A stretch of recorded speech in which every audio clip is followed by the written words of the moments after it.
Adım Abdülkadir Tekgül. Bakırcı Pazarı'nda 50 yıldır esnaflık yapıyorum.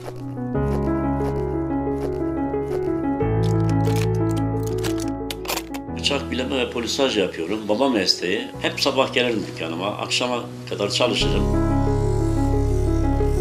4 tane çocuğum var. Aç kalmadık, açıkta kalmadık. Çok şükür.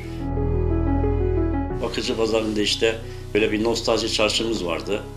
Maalesef 6 Şubat depremlerinde yıkıldı.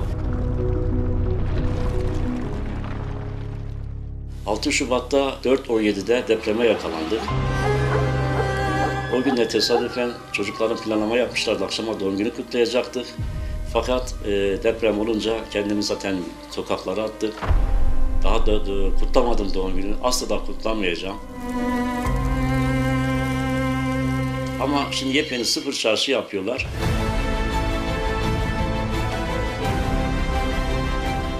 Burada geçici bakırcı pazarımızda çalışıyoruz. Ekmek paramızı kazanıyoruz. İnşallah yeni yapılan bakırcı pazarımız da bittiğinde büyük bir heyecanla, zevkle gidip çalışacağız. Oranın bitmesini dört gözle bekliyoruz. Müşterilerimiz bile dışarıda görüyorlar. Diyorlar ki bakırcı pazarınız yapılıyor. Geleceksiniz, tekrar o günleri göreceğiz diyorlar.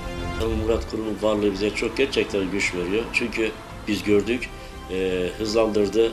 En çok istediğim bakırcı pazarının bittiğinde benim dükkanımda bile oturup Sayın Bakanımla bu geçmiş günleri de yad etmek istiyorum.